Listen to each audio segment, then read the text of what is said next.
ഇന്നത്തെ ഖുതുബയിലൂടെ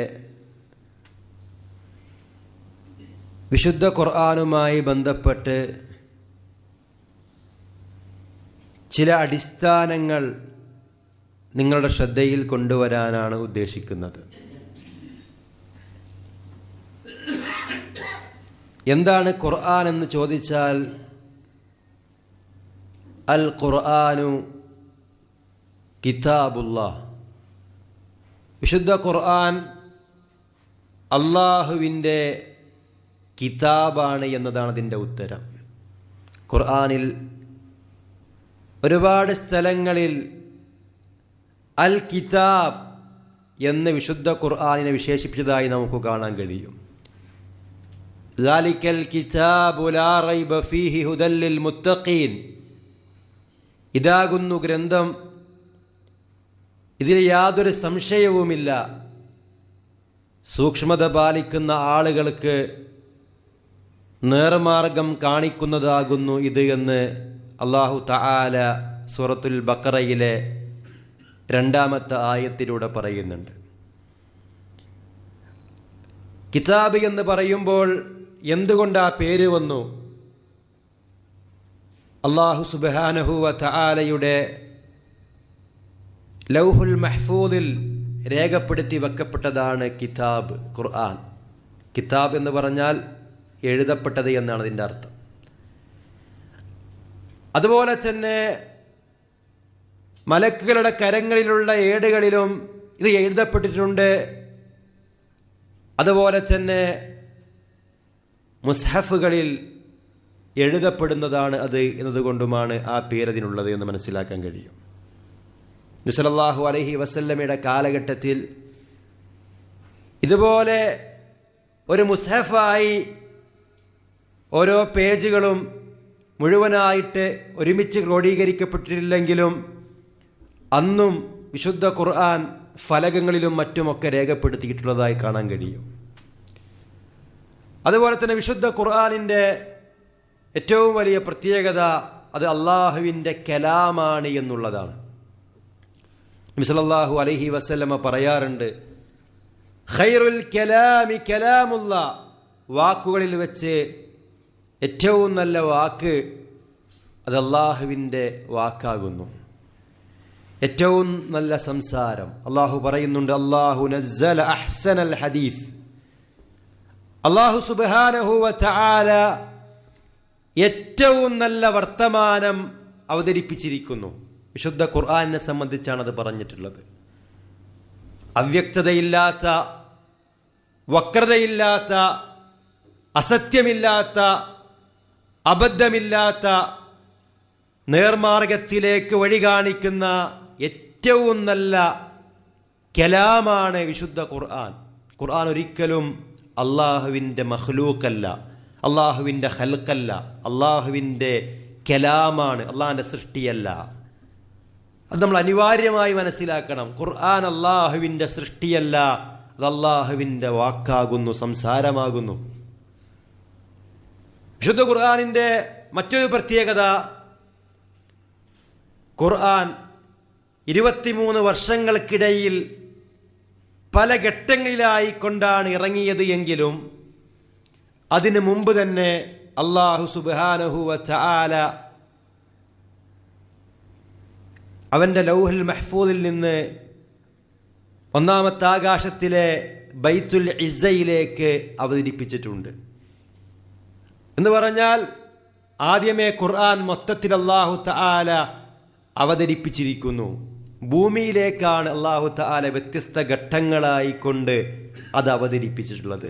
23 വർഷങ്ങൾക്കിടയിൽ പല ഘട്ടങ്ങളിലായി പല ചോദ്യങ്ങൾക്കുള്ള മറുപടിയായി, പല പ്രശ്നങ്ങൾക്കുമുള്ള പരിഹാരമായി നബി സല്ലല്ലാഹു അലൈഹി വസല്ലമയെ പറ്റി ശത്രുക്കൾ ആക്ഷേപം ഉന്നയിക്കുമ്പോൾ അവിടുന്ന് സാന്ത്വനമായി കൊണ്ട് പല സഹാബിമാരുടെയും വിഷയത്തിൽ പല ആളുകൾക്കും മറുപടിയായി ഒക്കെയാണ് അല്ലാഹു തആല ഈ ആയത്തുകൾ അവതരിപ്പിച്ചിട്ടുള്ളത്. എന്നാൽ വിശുദ്ധ ഖുർആൻ വായിക്കുന്ന ഒരാൾക്കും വ്യത്യസ്ത ഘട്ടങ്ങളിലായി അവതരിപ്പിക്കപ്പെട്ട ആയത്തുകൾ തമ്മിലുള്ള കോർവ, അതിൻ്റെ ചേർച്ച അത് അത്ഭുതകരമായിട്ടേ മനസ്സിലാക്കാൻ കഴിയുള്ളൂ. എന്ന് പറഞ്ഞാൽ സൂറത്തു അൽ അലക്കിലെ ആദ്യത്തെ 5 ആയത്തുകളാണ് ആദ്യമായി അവതരിപ്പിക്കപ്പെട്ടത്. അതിൻ്റെ 6-ാമത്തെ ആയത്ത് 5-ാമത്തെ ആയത്തുമായി ഒരു ബന്ധവുമില്ലാത്ത മറ്റൊരു ആയത്തായി ആ ഒരു സൂറത്ത് പാരായണം ചെയ്യുന്ന ആൾക്ക് തോന്നുകയില്ല എന്നത് വിശുദ്ധ ഖുർആനിൻ്റെ ഏറ്റവും വലിയ പ്രത്യേകതയാണ്. നബി സല്ലല്ലാഹു അലൈഹി വസല്ലമ അവിടുത്തെ 40-ാമത്തെ വയസ്സിലാണ് ആദ്യമായി നബി സല്ലല്ലാഹു അലൈഹി വസല്ലമക്ക് വഹി ലഭിക്കുന്നത്. നബി സല്ലല്ലാഹു അലൈഹി വസല്ലമക്ക് ആദ്യമായി ഖുർആൻ അവതരിപ്പിക്കപ്പെട്ട അന്ന് മുതൽ അവിടുന്ന് നബിയായി മാറുകയാണ്. പിന്നീട് റസൂൽ എന്ന പദവിയിലേക്കും ആയത്തുകൾ അവതരിപ്പിക്കുമ്പോഴാണ് നബി സല്ലല്ലാഹു അലൈഹി വസല്ലമ എത്തുന്നത്. ഇഖ്റ ബിസ്മി റബ്ബിക്കല്ലദീ ഖലഖ്, സൃഷ്ടിച്ചവനായ നിന്റെ റബ്ബിന്റെ നാമത്തിൽ നീ വായിക്കുക എന്ന് പറഞ്ഞാണ് വിശുദ്ധ ഖുർആൻ ആരംഭിക്കുന്നതെന്ന് നമുക്കറിയാം. ഖുർആനിലെ ആദ്യത്തെ കൽപ്പന തന്നെ വായിക്കുക എന്നതാണ് എന്ന് നമ്മൾ മനസ്സിലാക്കേണ്ടതുണ്ട്. പല യുക്തിവാദികളും ചോദിക്കാറുണ്ട്, ഖുർആനിലെ 1-ാമത്തെ കൽപ്പന പോലും മുഹമ്മദ് നബി സല്ലല്ലാഹു അലൈഹി വസല്ലമ പ്രാവർത്തികമാക്കിയില്ലല്ലോ, അദ്ദേഹത്തിന് വായിക്കാൻ അറിയില്ലല്ലോ എന്നാണ്. ഇഖ്റ എന്നതിന് ഒരു പുസ്തകം നോക്കി വായിക്കുക എന്ന അർത്ഥം മാത്രമല്ല ഉള്ളത്. ഒരാൾ പാരായണം ചെയ്യുമ്പോൾ അത് കേട്ട് പാരായണം ചെയ്യുന്നതിനും ഖറഅ എന്ന വാക്ക് അല്ലെങ്കിൽ ഇഖ്റ എന്ന വാക്ക് അല്ലെങ്കിൽ ഖിറാഅത്ത് എന്ന പദം ഉപയോഗിക്കുമെന്ന് നമുക്ക് മനസ്സിലാക്കുവാൻ കഴിയും. നബി സല്ലല്ലാഹു അലൈഹി വസല്ലമ എഴുത്തും വായനയും അറിയാത്ത ആളായിരുന്നു. ഒരാൾക്ക് എഴുതാൻ അറിയില്ല എന്ന് പറഞ്ഞാൽ, വായിക്കാൻ അറിയില്ല എന്ന് പറഞ്ഞാൽ അതൊരു പോരായ്മയാണെങ്കിൽ നബി സല്ലല്ലാഹു അലൈഹി വസല്ലമക്ക് എഴുത്തും വായനയും അറിയില്ല എന്നതാണ് അവിടുത്തെ പ്രത്യേകത. നമ്മൾ എന്തിനാ വായിക്കുന്നത്? അറിവ് കരസ്ഥമാക്കാനാണ്. നബി സല്ലല്ലാഹു അലൈഹി വസല്ലമയെ സംബന്ധിച്ചിടത്തോളം യാതൊരു അബദ്ധവുമില്ലാത്ത സത്യസന്ധമായ വൃത്താന്തം അല്ലാഹു സുബ്ഹാനഹു വ തആല മലക്ക് വഴി നബി സല്ലല്ലാഹു അലൈഹി വസല്ലമക്ക് എത്തിക്കുന്നുണ്ട്, മറ്റു വഴികളിലൂടെയും എത്തിക്കുന്നുണ്ട്. നമ്മൾ എന്തിനാ എഴുതുന്നത്? നമ്മുടെ മനസ്സിലെ ആശയം മറ്റുള്ള ആളുകളിലേക്ക് എത്തിക്കാനാണെങ്കിൽ അല്ലാഹുവിന്റെ റസൂൽ സല്ലല്ലാഹു അലൈഹി വസല്ലമയുടെ മൊഴിമുത്തുകൾ ലോകത്ത് കിതാബുകളായി ഒരുപാട് നമുക്ക് കാണാൻ കഴിയും. അപ്പോൾ എഴുത്തും വായനയും അറിയാതിരിക്കുക എന്നത് നമുക്കൊരു പോരായ്മയാണെങ്കിൽ നബി സല്ലല്ലാഹു അലൈഹി വസല്ലമയുടെ പ്രത്യേകതയാണ് എഴുത്തും വായനയും അറിയാതെ ഇരിക്കുക എന്നുള്ളത്. കാരണം നബി സല്ലല്ലാഹു അലൈഹി വസല്ലം ഒരു എഴുത്തുകാരനായിരുന്നെങ്കിൽ, മുൻ വേദങ്ങളും മറ്റുമൊക്കെ വായിക്കുന്ന ഒരു വ്യക്തിയായിരുന്നെങ്കിൽ നിഷേധികൾക്ക് പറയാമായിരുന്നു, മുഹമ്മദ് നബി സല്ലല്ലാഹു അലൈഹി വസല്ലമ വേദങ്ങളും മറ്റും കേട്ടും വായിച്ചും പഠിച്ചും മനസ്സിലാക്കിയും എഴുതിയതാണ് ഈ ഖുർആൻ എന്ന്. എന്നാൽ അന്നത്തെ എഴുത്തുകാരെയും കവികളെയും എല്ലാ ആളുകളെയും എല്ലാ സാഹിത്യത്തിന്റെ ഉന്നതമായ തലങ്ങളിൽ നിൽക്കുന്നവരെയും അത്ഭുതപ്പെടുത്തി വിശുദ്ധ ഖുർആൻ. അന്ന് മാത്രമല്ല, ഖിയാമത്ത് നാൾ വരെയുള്ള മുഴുവൻ ആളുകളെയും ഖുർആൻ വെല്ലുവിളിക്കുന്നു. സാധാരണ നമ്മൾ പറയാം ഒറ്റക്കൊറ്റക്ക് വരൂ എന്നാണ് പറയാ. എന്നാൽ അങ്ങനല്ല പറഞ്ഞത്. എല്ലാവരും ഒരുമിച്ച് കൂടിക്കോളൂ, മനുഷ്യരും ജിന്നുവും എല്ലാം കൂടിക്കോ. എന്നാലും ഇതുപോലെ ഒരു കിതാബ് നിങ്ങൾ കൊണ്ടുവരുമോ? വേണ്ട. ഈ ഖുർആനിലെ 10 സൂറത്ത് പോലത്തെ സൂറത്തുകൾ നിങ്ങൾ കൊണ്ടുവരുമോ? അല്ലെങ്കിൽ അതും വേണ്ട. ഫഅ്തു ബിസൂറത്തിൻ മിൻ മിസ്ലി, അതിലെ ഒരു സൂറത്തിന്റെ പോലത്തെ ഒരു സൂറത്തെങ്കിലും കൊണ്ടുവരുമോ? ഒരു 10-20 സെക്കൻഡ് കൊണ്ട് ഓതി തീർക്കാവുന്ന സൂറത്തുൽ കൗസർ പോലെയുള്ള ചെറിയ സൂറത്തുകൾ വിശുദ്ധ ഖുർആനിലുണ്ട്. ഇത്രയും കാലമായി വിശുദ്ധ ഖുർആനിനെ ആ ഒരു വെല്ലുവിളിയെ ഏറ്റെടുക്കുവാൻ പലരും ശ്രമിച്ചിട്ടുണ്ടെങ്കിലും ആർക്കും അതുപോലെയൊന്നും കൊണ്ടുവരാൻ കഴിഞ്ഞിട്ടില്ല എന്നുള്ളത് വിശുദ്ധ ഖുർആനിന്റെ പ്രത്യേകതയാണ്. നബി സല്ലല്ലാഹു അലൈഹി വസല്ലമയുടെ മക്ക ജീവിത കാലഘട്ടത്തിലും മദീന ജീവിത കാലഘട്ടത്തിലുമായി കൊണ്ടാണ് വിശുദ്ധ ഖുർആൻ ഇറങ്ങിയിട്ടുള്ളത്. അതുകൊണ്ടാണ് മക്കിയായ സൂറത്ത് മദനിയായ സൂറത്ത് എന്ന് പറയുന്നത്. മക്കിയ എന്ന് പറഞ്ഞാൽ അല്ലതി നസലത് ഖബലൽ ഹിജ്റ, ഹിജ്റയ്ക്ക് മുമ്പ് അവതീർണമായ സൂറത്തുകൾക്കാണ് മക്കിയ എന്ന് പറയുക. മദനിയ എന്നതുകൊണ്ട് അർത്ഥമാക്കുന്നത് ഹിജറയ്ക്ക് ശേഷം അവതരിപ്പിക്കപ്പെട്ട സൂറത്തുകൾ എന്നാണ്. സാധാരണ നമ്മൾ കേൾക്കാറുള്ളത് മക്കിയ എന്ന് പറഞ്ഞാൽ മക്കയിൽ അവതരിപ്പിച്ചത് എന്നും മദനിയ എന്ന് പറഞ്ഞാൽ മദീനയിൽ അവതരിപ്പിക്കപ്പെട്ടത് എന്നുമാണ്. അങ്ങനെ പറഞ്ഞ പണ്ഡിതന്മാരുണ്ടെങ്കിലും അപ്പോൾ ഒരു ചോദ്യം അവർക്ക് മറുപടി പറയാൻ കഴിയാത്തതാണ്. അഥവാ മക്കയിലും മദീനയിലുമല്ലാതെ അവതരിപ്പിക്കപ്പെട്ട സൂറത്തുകളെ ഏത് ഗണത്തിൽ ഉൾപ്പെടുത്തും? അതുകൊണ്ടാണ് പണ്ഡിതന്മാർ പറഞ്ഞത് മക്കിയ എന്ന് പറഞ്ഞാൽ നബി സല്ലല്ലാഹു അലൈഹി വസല്ലമയുടെ മക്ക ജീവിത കാലഘട്ടത്തിൽ അവതരിപ്പിക്കപ്പെട്ടത് എന്നാണ്. മദനിയ എന്ന് പറഞ്ഞാൽ നബി സല്ലല്ലാഹു അലൈഹി വസല്ലം 53 വർഷത്തിന് ശേഷം, വയസ്സിന് ശേഷം, ഹിജ്റ പോയതിനു ശേഷം അവതരണമായ സൂറത്തുകളാണ് എന്നതാണ്. അതുകൊണ്ട് തന്നെ മദീനയിലേക്ക് ഹിജ്റ പോയതിനു ശേഷം വീണ്ടും മക്കയിലേക്ക് കടന്നു വന്ന് ആ മക്കയിൽ വെച്ച് അവതരിപ്പിക്കപ്പെട്ട ആയത്തുകളും മറ്റുമൊക്കെ മദനിയായിട്ടാണ് പരിഗണിക്കുക എന്ന് നമുക്ക് മനസ്സിലാക്കുവാൻ കഴിയും. ഖുർആനിലെ ആദ്യത്തെ ആയത്ത് ഇഖ്റ ബിസ്മി റബ്ബിക്കല്ലദീ ഖലഖ് എന്ന ആയത്താണെങ്കിൽ അവസാനമായി അവതരിപ്പിക്കപ്പെട്ട ആയത്ത് എന്ന് മനസ്സിലാക്കാൻ കഴിയുന്നത് വത്തഖൂ യൗമൻ തുർജഊന ഫീഹി ഇലല്ലാഹ്, അല്ലാഹുവിങ്കലേക്ക് മടക്കപ്പെടുന്ന ഒരു ദിവസത്തെ നിങ്ങൾ സൂക്ഷിക്കുക. സുമ്മ തുവഫാ കുല്ലു നഫ്സിൻ മാ കസബത്, അന്ന് എല്ലാ നഫ്സിനും അവ പ്രവർത്തിച്ചത് സമ്പൂർണമായി നൽകപ്പെടും. വഹും ലാ യുദ്ലമൂൻ, അവർ ഒട്ടും അനീതി ചെയ്യപ്പെടുകയില്ല. സൂറത്തുൽ ബഖറയിലെ ആയത്താണ്. ഖുർആനിലെ എല്ലാ ആയത്തുകൾക്കും മഹത്വമുണ്ട്, എല്ലാ സൂറത്തുകൾക്കും മഹത്വമുണ്ട്. എന്നാൽ എല്ലാ ആയത്തുകളും ഒരേപോലെയല്ല, എല്ലാ സൂറത്തുകളും ഒരേപോലെയല്ല.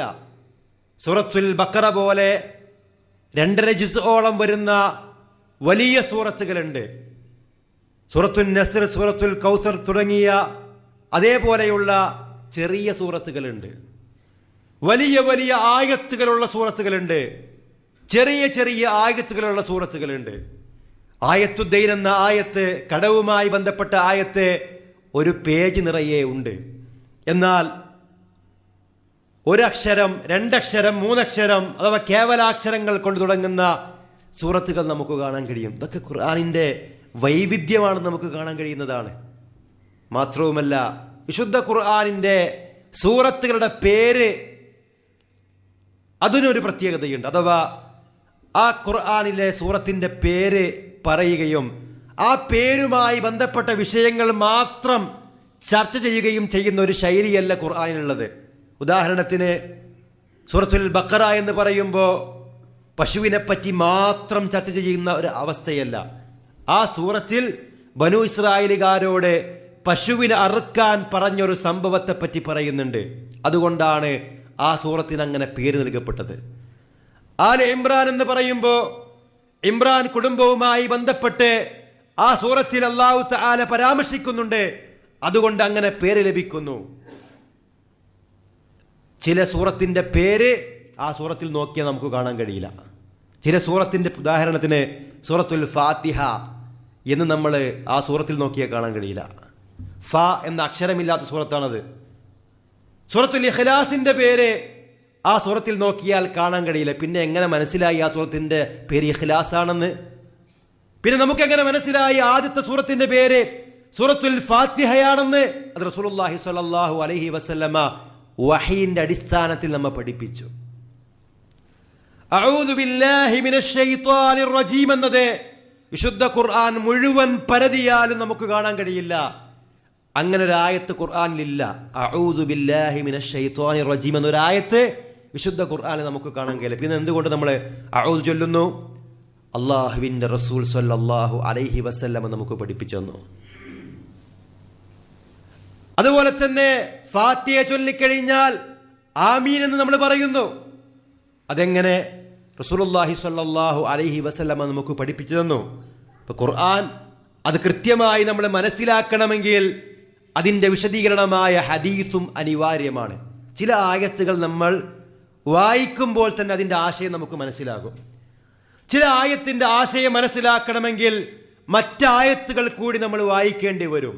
ചില ആയത്തുകൾ നമ്മൾ മനസ്സിലാക്കണമെങ്കിൽ അതുമായി ബന്ധപ്പെട്ട ഹദീസുകളും വിശദീകരണങ്ങളും നോക്കൽ അനിവാര്യമായി തീരും. ഉദാഹരണം പറഞ്ഞാൽ അല്ലാഹു തആല പറഞ്ഞു, ഹുർരിമത്ത് അലൈക്കുമുൽ മൈത്തതു, നിങ്ങൾക്ക് ശവം അത് ഭക്ഷിക്കൽ അത് നിഷിദ്ധമാണ്.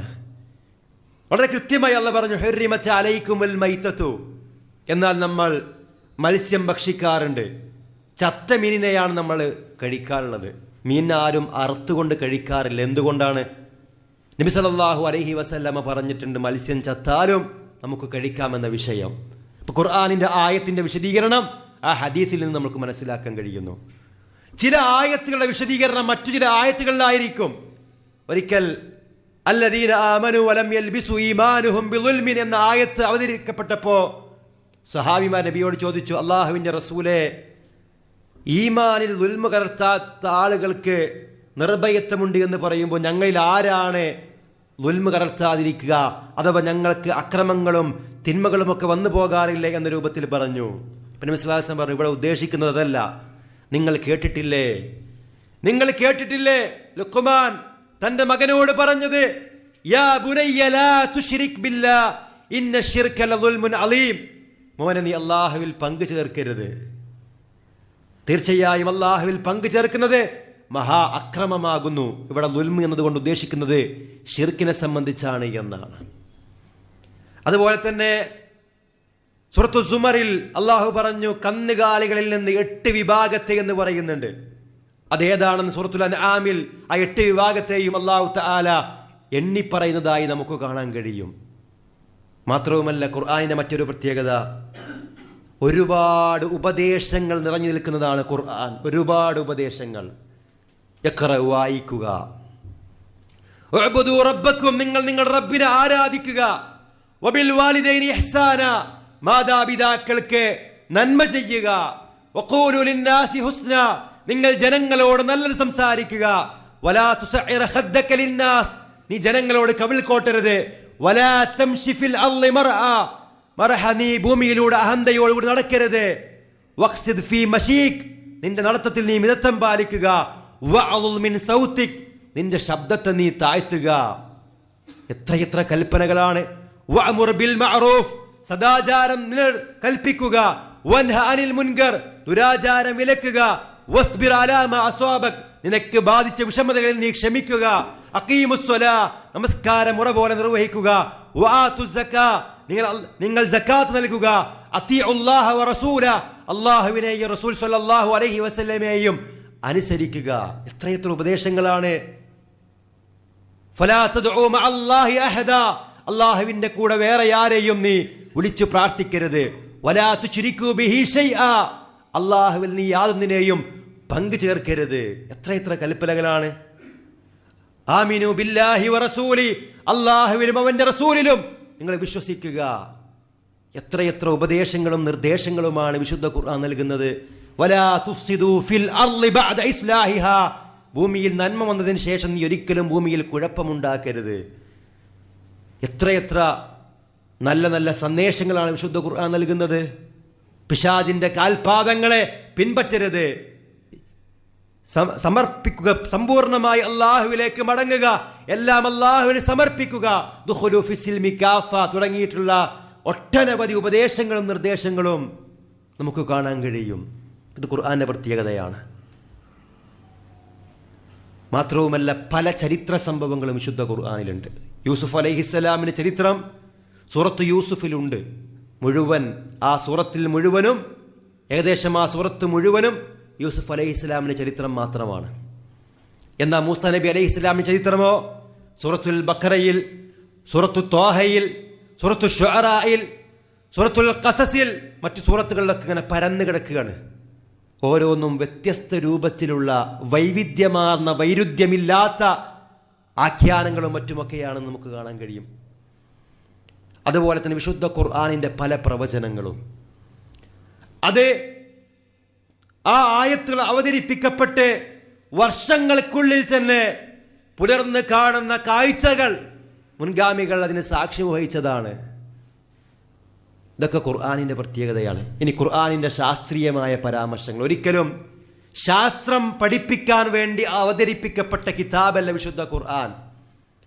എന്നാൽ ഖുർആൻ ശാസ്ത്രീയപരമായി പറയുന്ന വിഷയങ്ങളാകട്ടെ ചരിത്രപരമായി പറയുന്ന കാര്യങ്ങളാകട്ടെ, ഭാഷാപരമായ പ്രയോഗങ്ങളാകട്ടെ, അതിലൊന്നും യാതൊരു അബദ്ധവുമില്ല.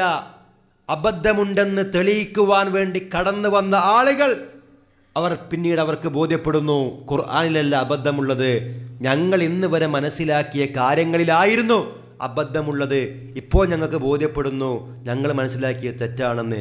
അങ്ങനെ പല ആളുകളും ഇസ്ലാമിലേക്ക് കടന്നു വന്നിട്ടുമുണ്ട്. പല ആൾക്കാരും ഖുർആനിനെ മനസ്സിലാക്കി ഇസ്ലാമിലേക്ക് കടന്നു വരാനുള്ള കാരണം എന്താ? ഒന്ന്, മുഹമ്മദ് നബി സല്ലല്ലാഹു അലൈഹി വസല്ലമ എഴുതിയതായിരുന്നെങ്കിൽ മുഹമ്മദ് നബി സല്ലല്ലാഹു അലൈഹി വസല്ലമയുടെ ഭാര്യമാരായ ഖദീജ റളിയല്ലാഹു അൻഹയുടെ പേര് ഖുർആനിൽ ഉണ്ടാകണമായിരുന്നു. ആയിഷ റളിയല്ലാഹു അൻഹയുടെ പേരുണ്ടാകണമായിരുന്നു. നബി സല്ലല്ലാഹു അലൈഹി വസല്ലമയുടെ കരളിന്റെ കഷ്ണമായ ഫാത്തിമ റളിയല്ലാഹു അൻഹയുടെ പേരുണ്ടാകണമായിരുന്നു. അവിടുത്തെ മാതാവ് ആമിനയുടെ പേരുണ്ടാകണമായിരുന്നു. അവര് പറയാണ് യേശുവിന്റെ മാതാവായ, ക്രിസ്ത്യാനികൾ പറയാ യേശുവിന്റെ മാതാവായ മറിയമിന്റെ പേര് ഖുർആനിലുണ്ട്, മുഹമ്മദ് നബി സല്ലല്ലാഹു അലൈഹി വസല്ലമയുടെ മാതാവായ ആമിനയുടെ പേരില്ല. അതിനെപ്പറ്റി ഞങ്ങൾ പഠിച്ചപ്പോൾ മനസ്സിലാക്കാൻ കഴിഞ്ഞത് ഇത് മുഹമ്മദ് നബി എഴുതിയതല്ല, അള്ളാഹുവിൽ നിന്നുള്ള കിതാബാണ് എന്നാണ്. പല ആളുകളും ഇതിലേക്ക് കടന്നു വന്നിട്ട് പറയാണ് ഞങ്ങൾ ഇതുവരെ വിചാരിച്ചിരുന്നത് ഈ വിശുദ്ധ ഖുർആൻ ഒരു പൈശാചിക വെളിപാടാണ് എന്നാണ്. അവര് പറയാണ് വിശുദ്ധ ഖുർആൻ ഒരു പൈശാചിക ഗ്രന്ഥമായിരുന്നെങ്കിൽ പിശാചിനെ പിൻപറ്റരുത് എന്ന ആയത്ത് ഇങ്ങനെ ഖുർആനിലുണ്ടാകും? മാതാപിതാക്കൾക്ക് നന്മ ചെയ്യണമെന്ന ആയത്ത് എങ്ങനെ ഉണ്ടാകും? മദ്യപിക്കരുത്, വ്യഭിചരിക്കരുത് എന്ന വിഷയം പഠിപ്പിക്കുന്ന ആയത്തുകൾ എങ്ങനെ ഖുർആനിലുണ്ടാകും? പിശാച് ഇഷ്ടപ്പെടുന്ന കാര്യങ്ങളൊന്നും ചെയ്യരുത് എന്നും അവൻ വെറുക്കുന്ന കാര്യങ്ങളൊക്കെ ചെയ്യണമെന്നും ഉള്ള വചനങ്ങൾ എങ്ങനെ വിശുദ്ധ ഖുർആനിലുണ്ടാകും? അതുകൊണ്ട് പ്രിയമുള്ളവരെ, നമ്മൾ മനസ്സിലാക്കണം വിശുദ്ധ ഖുർആനെ പറ്റി. അവർ പറയുന്നുണ്ട് നബിയുടെ പിതൃവ്യനായ അബൂലഹബിനെ ശപിച്ചുകൊണ്ടുള്ള സൂറത്ത് ഞങ്ങളെ അത്ഭുതപ്പെടുത്തി എന്നാണ്. കാരണം നബി സല്ലല്ലാഹു അലൈഹി വസല്ലം എഴുതിയതായിരുന്നെങ്കിൽ സ്വന്തം കുടുംബത്തിൽപ്പെട്ട ഒരാളെ ആക്ഷേപിച്ചുകൊണ്ട് അങ്ങനെ ഒരു അധ്യായം ഉണ്ടാവും. അങ്ങനെയൊക്കെ നമ്മൾ മനസ്സിലാക്കുമ്പോൾ വിശുദ്ധ ഖുർആനിന്റെ മാസ്മരികതയും അതിൻ്റെ അത്ഭുതവും അതിൻ്റെ പ്രത്യേകതയും ഒക്കെ നമുക്ക് മനസ്സിലാക്കാൻ കഴിയും. നമുക്ക് അഭിമാനമാണ് അള്ളാഹുവിൻ്റെ ഖുർആനിൻ്റെ അനുയായികളായതിൽ. അള്ളാഹു തആല നമ്മെ അനുഗ്രഹിക്കുമാറാവട്ടെ. വിശുദ്ധ ഖുർആൻ നബി സല്ലല്ലാഹു അലൈഹി വസല്ലമക്ക് വ്യത്യസ്ത ഘട്ടങ്ങളിലായിട്ടാണ് അവതരിപ്പിക്കപ്പെട്ടത് എന്ന് നമ്മൾ പറഞ്ഞു. ആ ഖുർആനുമായി ഇറങ്ങി വന്ന മലക്ക് ജിബ്രീൽ അലൈഹിസ്സലാം, നസല ബിഹി റൂഹുൽ അമീൻ. അൽ അമീൻ എന്ന പേര് വിശ്വസ്തൻ എന്നാണ് അതിൻ്റെ അർത്ഥം. അഥവാ ആ ദൗത്യത്തിലൊരു വഞ്ചനയും കാണിക്കാതെ അള്ളാഹുവിൽ നിന്ന് ലഭിച്ച വഹ്യെ അപ്രകാരം തന്നെ യാതൊരു കുറവും വരുത്താതെ കൃത്യമായി നബി സല്ലല്ലാഹു അലൈഹി വസല്ലമക്ക് മലക്ക് ഓതി കൊടുത്തു. നബി സല്ലല്ലാഹു അലൈഹി വസല്ലം അപ്പോൾ തന്നെ അത് മനഃപ്പാഠമാക്കി. ഓരോ റമളാനിലും പ്രത്യേകമായി നബി സല്ലല്ലാഹു അലൈഹി വസല്ലമയുടെ മനഃപ്പാഠം പരിശോധിക്കുവാൻ വേണ്ടി മലക്ക് കടന്നു വരാറുണ്ട്. ആ ആയത്തുകൾ നബി സല്ലല്ലാഹു അലൈഹി വസല്ലമ സ്വഹാബിമാർക്ക് ഓതിക്കൊടുത്തു. അധികം ആളുകളും എഴുത്തും വായനയും അറിയാത്തവരായിരുന്നു. അവരത് മനഃപ്പാഠമാക്കി. ഒരു കാര്യം നിലനിൽക്കണമെങ്കിൽ അത് എഴുതണം എന്നുള്ളത് നിർബന്ധമില്ല. ഒരാൾക്ക് ഇതിനുള്ള മനഃപ്പാഠ ശേഷിയുണ്ടെങ്കിൽ അത് പറ്റുമെന്നാണ് ചരിത്രം നമ്മെ അറിയിക്കുന്നത്. അള്ളാഹു തന്നെ പറയുന്നുണ്ട്, ആയാത്തും ബയ്യിനാത്തുൻ ഫീ സുദൂരിൽ ലദീന ഊതുൽ ഇൽം. ഖുർആൻ എന്ന് പറഞ്ഞാൽ വ്യക്തമായ തെളിവുകളാണ്. ഫീ സുദൂരിൽ ലദീന ഊതുൽ ഇൽം, അറിവുള്ളവരുടെ ഹൃദയങ്ങളിൽ, നെഞ്ചകങ്ങളിൽ.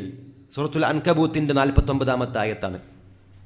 അപ്പോൾ ഫീ സുദൂരി വഫി സുതൂർ, ഹൃദയങ്ങളിലും അതുപോലെ തന്നെ ഏടുകളിലും ഈ ഗ്രന്ഥം രേഖപ്പെടുത്തി. നബിയിൽ നിന്ന് കേട്ട കാര്യങ്ങൾ സ്വഹാബിമാര് പഠിക്കുമ്പോൾ ആയത്തിൻ്റെ ആശയം പഠിക്കുന്നു, അതനുസരിച്ച് ജീവിതം ക്രമീകരിക്കുന്നു, അത് മറ്റുള്ള തലമുറക്ക് കൃത്യമായി തന്നെ എത്തിക്കുന്നു. അതിൻ്റെ ഓരോത്തിൻ്റെയും ഖിറാഅത്ത് സഹിതം. ഖുർആൻ നമുക്കറിയാം അലിഫ് ലാം മീം എന്നുള്ളത് നമ്മൾ ആരും അലം എന്നോ ഇലം എന്നോ ഒന്നും വായിക്കാറില്ല. എന്തേ? അങ്ങനെയാണ് നബി സല്ലല്ലാഹു അലൈഹി വസല്ലം സ്വഹാബത്തിന് ഓതിക്കൊടുത്തത്.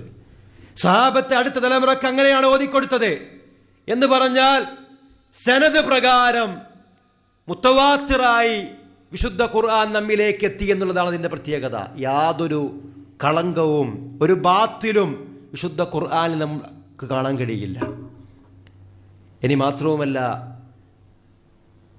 വിശുദ്ധ ഖുർആനെ പോലെ മനഃപ്പാടമാക്കുന്ന ഗ്രന്ഥം വേറെ ഏതാണുള്ളത്? ഒരാൾ ഇമാമ് നിൽക്കുമ്പോൾ ഒരു ആയത്ത് തെറ്റിച്ചോദിയാൽ ബാക്കിൽ നിന്ന് ആളുകൾ ശരിയാക്കിയിട്ട് പറയും. ഖുർആൻ ഇല്ലാത്തൊരായത്തുണ്ട് എന്ന് പറഞ്ഞ് ആരെങ്കിലും പ്രസംഗിച്ചാൽ അങ്ങനെ ഒരു ആയത്തില്ല ഖുർആനിൽ എന്ന് പറഞ്ഞ് ഹാജരാക്കും. ഉള്ള ആയത്ത് മുറിച്ചോദിയാൽ പിടിക്കപ്പെടും. കാരണം എന്താ? ഈ വിശുദ്ധ ഖുർആൻ അത്രയും മനഃപ്പാടമാക്കപ്പെടുന്ന, അത്രയും പഠനവിധേയമാക്കപ്പെടുന്ന ഗ്രന്ഥമാണ് എന്നുള്ളതാണ്. ചെറിയ മക്കൾ മുതൽ വൃദ്ധരായ ആളുകൾ വരെ, അറബികളും അനറബികളുമായ ആളുകൾ, അല്ലെ, അറബി ഭാഷ തീരെ സംസാരിക്കാൻ അറിയാത്ത, അറബി ഭാഷയിൽ സ്വന്തം പേര് പോലും എഴുതാനറിയാത്ത എത്രയോ അനറബികളായ ആളുകൾ ഇന്നും ഖുർആൻ മനഃപ്പാടമാക്കിക്കൊണ്ടിരിക്കുന്നുണ്ട്. അത് ഖുർആന്റെ പ്രത്യേകതയാണ്. കേട്ടാൽ മടുപ്പ് വരാത്ത ഗ്രന്ഥം. നമുക്കറിയാം, ഒരു പാട്ട് നിരന്തരമായി നമ്മൾ കേൾക്കുമ്പോൾ ആ പാട്ട് നമുക്ക് മടുക്കും. ഖുർആനിലെ ഫാത്തിഹ നമ്മൾ എല്ലാ റക്അത്തിലും പാരായണം ചെയ്യുന്നു, മടുക്കുന്നില്ല. മാത്രവുമല്ല, ഒരേ ആയത്തുകൾ തന്നെ വ്യത്യസ്ത ശൈലിയിൽ, ഒരേ ആയത്തുകൾ തന്നെ വിവിധ രൂപത്തിൽ പാരായണം ചെയ്യുന്നു എന്നുള്ളതും വിശുദ്ധ ഖുർആനിന്റെ പ്രത്യേകതയായിക്കൊണ്ട് നമുക്ക് മനസ്സിലാക്കാൻ കഴിയും. മാത്രവുമല്ല, ഇത് കേട്ടാൽ പുണ്യം, കേട്ടാൽ അള്ളാഹുവിന്റെ റഹ്മത്ത് ലഭിക്കും. ലോകത്തൊരു കിതാബ് അങ്ങനെയില്ല. മുതഅബ്ബദുൻ ബിതിലാവതിഹി, ഓതുന്നതിന് തന്നെ ഇബാദത്താണ്. നിസ്കാരത്തിൽ ഖുർആൻ ഓതാം, മറ്റൊന്നും ഓതാറില്ല. ഖുദ്സിയായ ഹദീസും ഖുർആനും തമ്മിലുള്ള വ്യത്യാസം എന്താ? ഖുദ്സിയായ ഹദീസ് അള്ളാഹു പറയുന്നു എന്ന് പറഞ്ഞ് നബി സല്ലല്ലാഹു അലൈഹി വസല്ലം അറിയിച്ച കാര്യങ്ങളാണ്. അഥവാ ആ ഹദീസിന്റെ ആശയം അള്ളാഹുവിൽ നിന്നാണെങ്കിൽ വാക്ക് നബി സല്ലല്ലാഹു അലൈഹി വസല്ലമയുടെ വാക്കുകളായിരിക്കും. എന്നാൽ ഖുർആൻ മുഴുവനും അള്ളാഹുവിന്റെ കലാമാണ്. അതുകൊണ്ട് തന്നെ നമസ്കാരത്തിൽ ഫാത്തിഹ ഓതി പിന്നീട് നമ്മൾ ഹദീസ് ഉദ്ധരിക്കാറില്ല, പിന്നീട് നമ്മൾ ആയത്താണ് പാരായണം ചെയ്യാറുള്ളത്. അത് ഖുർആനിന്റെ പ്രത്യേകതയാണ്. അതുപോലെ തന്നെ ഏറ്റവും ഉത്തമർ ഖുർആൻ പഠിക്കുകയും പഠിപ്പിക്കുകയും ചെയ്യുന്നവരാണെന്ന് റസൂലുള്ളാഹി സ്വല്ലല്ലാഹു അലൈഹി വസല്ലം പഠിപ്പിക്കുന്നുണ്ട്. എത്ര തഫ്സീറുകൾ ഖുർആനുണ്ട്, എത്ര ഭാഷയിലേക്ക് ഈ ഖുർആൻ മൊഴിമാറ്റം നൽകപ്പെട്ടു. ഇതൊക്കെ ഇതിന്റെ പ്രത്യേകതയാണ്. ഖുർആനിന്റെ എത്ര ക്ലാസുകൾ, എത്ര തഫ്സീർ ക്ലാസുകൾ, എത്ര പഠനങ്ങൾ, എത്ര വിദ്യാഭ്യാസ സ്ഥാപനങ്ങൾ ഖുർആന്റെ പേരിലുണ്ട്, എത്ര യൂണിവേഴ്സിറ്റികൾ ഖുർആന്റെ പേരിലുണ്ട്. ഇതൊക്കെ ഈ ഗ്രന്ഥത്തിന്റെ പ്രത്യേകതയാണ്.